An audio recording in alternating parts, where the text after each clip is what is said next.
नमस्कार, स्वागत आपका हरियाणा न्यूज़ 24 पे। मैं हूं मुन्ना लम्बा, मेरे सहयोगी प्रेस लबा के साथ हमारे साथ अशोक गर्ग जी हैं। और ये वो इंसान हैं जिनकी तारीफ उतनी कम है, लेकिन आज बाल दिवस के अवसर पर हम यहाँ रेवाड़ी में उपस्थित हैं और बच्चों का प्रोग्राम देखा आपने, अति उत्तम प्रोग्राम था। ये बहुत ही साधारण एक हम कहते हैं उपायुक्त जो डीसी हैं विकास भारतवर्ष के, इस तरीके के अगर उपायुक्त डीसी बन जाएं तो देश को सोने की चिड़िया बनते देर नहीं लगेगी। इनको पता है कि ये कुर्सी बड़ी मेहनत से मिलती है, लेकिन फिर हम जनता से ही कट जाते हैं और जनता के काम कर नहीं पाते। यहाँ तक कि जनता के अंदर पसीने की बदबू आने लग जाती है और गाइडलाइन जारी तक कर देते हैं कि डीसी साहब का काम नहीं है, वो नहीं मिलेंगे। अक्सर ऑफिसों में इस तरह की बातें सुनी जाती हैं, जनता परेशान है। हम दिल्ली से चंडीगढ़ तक हर नेता, अभिनेता, मुख्यमंत्री, संतरी तक का इंटरव्यू करता हूं, लेकिन ऐसे शख्स, ऐसे महानुभाव बहुत ही बिरले होते हैं जिनसे कभी कि हम संपर्क हमारा हो जाता है। तो बातचीत करेंगे। सर, पहले तो हम बाल दिवस के अवसर पर आपसे बातचीत करेंगे, कैसा प्रोग्राम रहा। अशोक गर्ग जी, आप उपायुक्त महोदय हैं, रेवाड़ी से हैं और हिसार से आए हैं अभी, और हिसार के लोग बड़ा मिस कर रहे हैं आपको, और वहाँ की जनता कहती है कि जैसे तैसे करके वापस फिर लेके आएंगे। क्योंकि मेरा पूरा हरियाणा प्रदेश में हर ज़िले में मैं अक्सर हर गांव में मैं जाता रहता हूं, तो हमारा कोई क्राइटेरिया नहीं है। तो हिसार में अक्सर मेरा हफ्ते में 3-4 चक्कर लगते रहते हैं सर। तो वहाँ की जनता बहुत मिस कर रही है आपको। तो ऐसी क्या जादू की जप्पी दे के आए उनको, कौन सी जड़ी बूटी पिला दी हिसार के लोगों को कि आपको भी इतना मिस कर रहे हैं कि आपको वापस लेने के बारे में अड़े हुए हैं कि उनको लेके आएंगे आप? देखिए, जादू कुछ नहीं होता है। और मुझे तो ये लगता है कि जो प्रशासनिक अधिकारी हैं, आज के समय के प्रशासनिक अधिकारी और अंग्रेज़ों के समय के प्रशासनिक अधिकारियों में सोच में फ़र्क होना चाहिए। अंग्रेज़ों के समय जो डीसी एसपी होते थे, उनका मुख्य काम कानून व्यवस्था को बना के रखना होता था और जनता को डरा के रखना होता था। अब देश आज़ाद है, लोकतंत्र है, लोग हर 5 साल में सरकार चुनते हैं। तो आज के समय के जो डीसी एसपी अन्य अधिकारी हैं, उनका काम लोगों को डरा के रखना नहीं है, लोगों के सहयोग से अपने ज़िले का, अपने एरिया का विकास करना है। और यदि हमें लोगों में से बदबू आएगी तो हम उनका वेलफेयर कैसे कर पाएंगे? हमें अपॉइंट लोगों के लिए ही किया जाता है, इस बात को समझने की ज़रूरत है। और मुझे लगता है कि हर अधिकारी जनता की रीच में होना चाहिए। जनता जब चाहे, कोई भी व्यक्ति जब चाहे अधिकारी से मिल सके। यदि अधिकारी जनता की रीच में ही नहीं होगा, जनता की बात ही नहीं सुनेगा, तो अधिकारी को ये पता ही नहीं चलेगा कि ग्राउंड पे क्या हो रहा है। कागज़ों में तो बहुत सी चीज़ें बहुत अच्छी दिखाई देती हैं, लेकिन ग्राउंड पे हो सकता है हालात उसके बिल्कुल अगेंस्ट हों, उसके बिल्कुल अपोजिट हों। तो उस हालात का हमें तभी पता चलेगा जब हम लोगों से मिलें। तो मुझे लगता है कि लोगों से मिलना सबसे महत्वपूर्ण चीज़ है, और लोगों की बात को ध्यान से सुनना, पेशेंस के साथ सुनना, ये सबसे महत्वपूर्ण है। और यदि हम ऐसा करते हैं, लोगों की बात को संवेदनशीलता के साथ और धैर्य के साथ सुनते हैं, तो निश्चित तौर पर लोग आपको पसंद करते हैं। सर, आप जहाँ भी जाते हैं वहाँ अपना रंग, अपनी छाप छोड़ के चले जाते हैं। तो सर, और बाकी 2 अधिकारी, मैं सबको नहीं, सभी अच्छे नहीं हैं, चुनिंदा आप जैसे भी बहुत अच्छे हैं, जैसे महेंद्रगढ़ के उपायुक्त महोदय हैं और भी 1-2 उपायुक्त महोदय हैं, अच्छे हैं। आपके हाथों में पूरी पावर होती है, पूरे ज़िले को एक डीसी चाहे तो एक तो क्लीन साफ कर सकता है, पूरी पावर होती है। पर तो कहीं ना कहीं वो विवश नज़र आते हैं, कर नहीं पाते, या जनता के संबंध नहीं बना पाते, या फिर जनता के बीच में जाना नहीं चाहते, या फिर अपना पल्ला झाड़ लेते हैं। और दूसरी बात, एक साथ 2 भी जानना चाहूँगा सर, क्यों आपके पास पावर है, सब कुछ कर सकते हैं आप सर, आपके पास हर महकमा आपके नीचे आता है, लेकिन उसके बावजूद ही जनता कहने की दुखी नज़र आती है, धक्के खाती रहते हैं, लोगों को काम नहीं हो पाते, वो रटा रटाया जवाब मिलता है, नहीं सर नहीं है, सर अंदर बैठे हैं और उनसे बात नहीं करने दी जाती। आपके में ऐसा क्या है, आप एक दिखावा नहीं करते?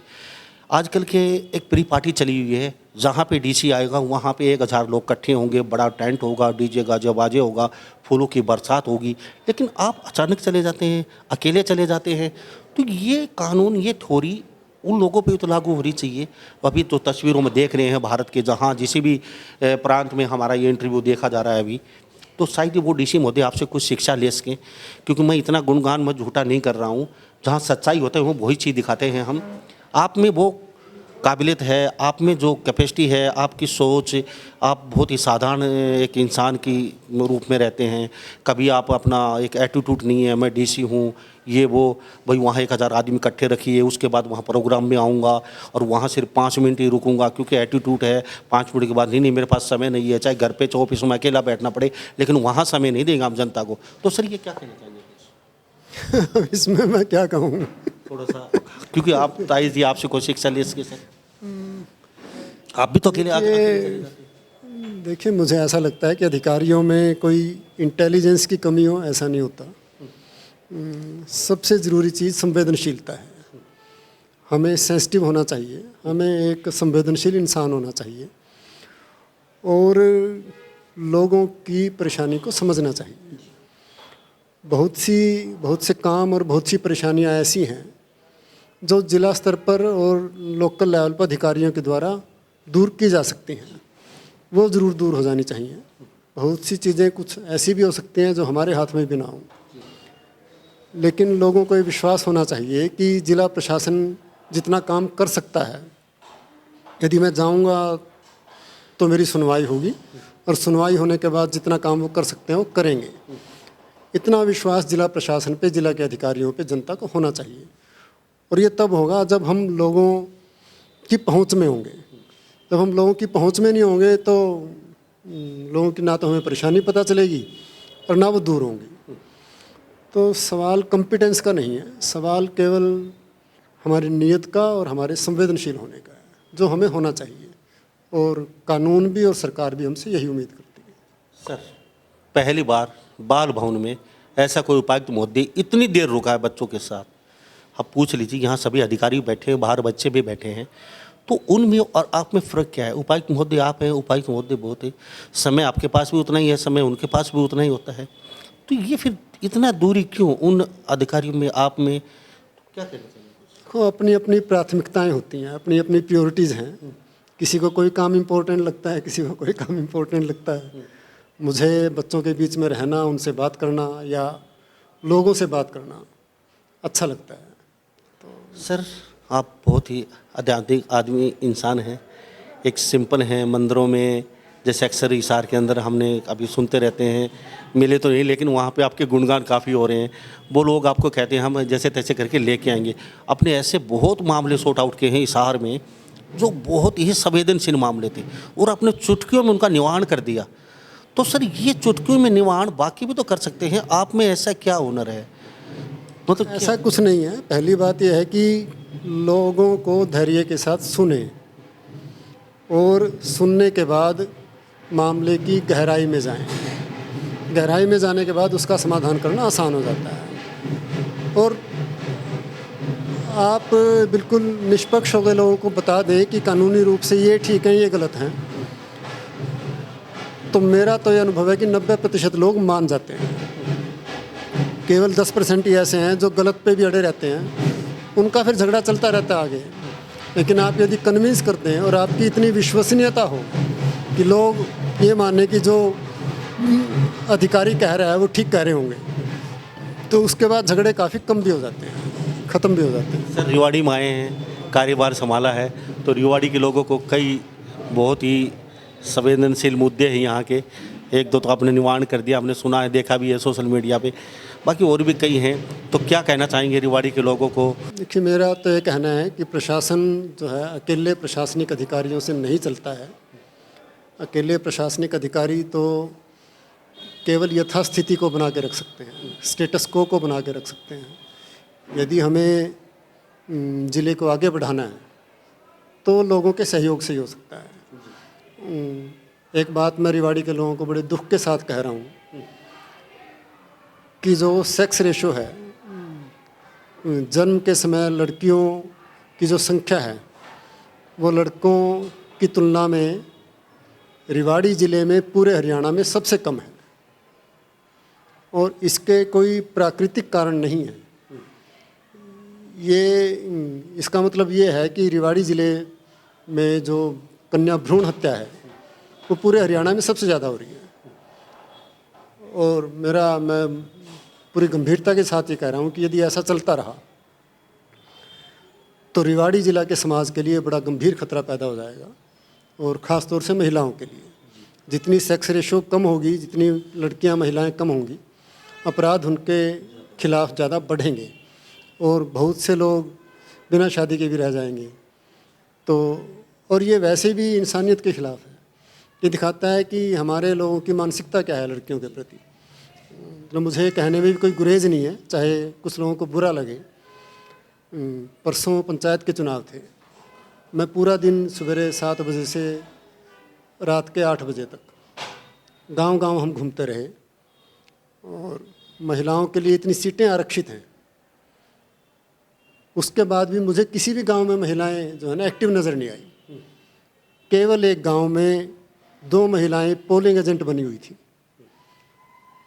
नहीं तो पूरे ज़िले में पोलिंग एजेंट्स भी या कहीं पे लोगों का जमावड़ा है वो भी सारा आदमी थे। और अब मेरे लिए चैलेंज है, बल्कि मैं कह रहा हूँ जो नवनिर्वाचित सरपंच या पंच बनी हैं, कि वो अपने प्रतिनिधि को, पिता, पति, भाई, किसी को भी अपनी जगह काम ना करने दें।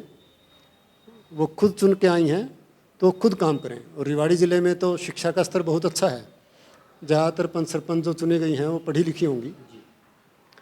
तो उनको मैं आपके माध्यम से भी कह रहा हूँ कि वो खुद काम करें, और नहीं तो हम उनको खुद काम करने के लिए मजबूर करेंगे। किसी भी मीटिंग में प्रतिनिधि को नहीं बैठने देंगे। और महिलाओं को ये कह रहा हूँ कि किसी भी कागज़ पे हस्ताक्षर करने हैं तो प्रतिनिधि के कहने पर ना करें, उनकी अपनी जिम्मेवारी है। कहीं पे कुछ गलत हो गया तो प्रतिनिधि नहीं फंसेगा, वो महिला खुद फंसेगी। तो और महिलाएं खुद काम करेंगी तो पूरे ज़िले का जो सामाजिक विकास है वो भी होगा, और जो महिलाओं को अभी भी एक जिम्मेवारी की तरह समझा जाता है, उस मानसिकता से हमें छुटकारा मिलेगा। सर आज बात दिवस है और आप भी बच्चों के साथ बच्चे नज़र आ रहे थे स्टेज पे, तो क्या कहेंगे सर बाद में बच्चों को क्या शुभकामना देंगे? और बहुत अच्छा भव्य प्रोग्राम किया गया था आज, पूरा रंगारंग प्रोग्राम, पूरी बच्चों को छूट थी, पूरा धमाल, म्यूजिक, मस्ती, सब कुछ आपकी नज़र में ही आपने पूरी छूट दे रखी थी। स्टेज पे भी बैठे बैठे अब बच्चे बिल्कुल खुले दिल से गाइए, नाचिए, कूदिए, तो क्या कह के जाएंगे बच्चों को? मैं तो ये कहता हूँ कि हमें कभी बड़ा होना ही नहीं चाहिए, और जहाँ भी मौका मिले वहाँ एंजॉय करना चाहिए। लाइफ ढोने के लिए नहीं होती, लाइफ एंजॉय करने के लिए होती है। हम कई बार ना बहुत गंभीर बन जाते हैं, बहुत एटीट्यूड ओढ़ लेते हैं और बहुत इम्पोर्टेंस ओढ़ लेते हैं, और वो हमें दुख देती है। बड़ा नेचुरल वे से हमें रहना चाहिए, और बचपन से अच्छी ज़िंदगी कभी नहीं रहती, क्योंकि उसके बाद हम नकली हो जाते हैं। तो नकली ना रहें, असली रहें, और जहाँ भी मौका मिले एंजॉय करें। हम खुद भी करें और बच्चों को तो करने ही दें। सर चलते चलते मुझे एक बात बता के जाइए कैमरे के सामने, जहाँ जाते हैं वहाँ अशोक गर्ग उपायुक्त महोदय अपनी छाप छोड़ के आते हैं, और वहाँ की जनता आपको याद कर करके रोती रहती है कि वापस लेके आएंगे, वापस लेके आएंगे। तो पूरे भारत के कहीं ना कहीं उपायुक्त महोदय, डीसी, एसपी, डीएसपी सुन रहे हैं, तो आप ऐसी क्या, मतलब आप में क्या जादू की जप्पी है कि आपको इतना याद करते हैं? नहीं, कई अधिकारी जाने के बाद तो कहते हैं कि पीछा छोड़ा, भगवान करे भविष्य में हमारे ज़िले में कभी लौट के ना आए ये बंदा।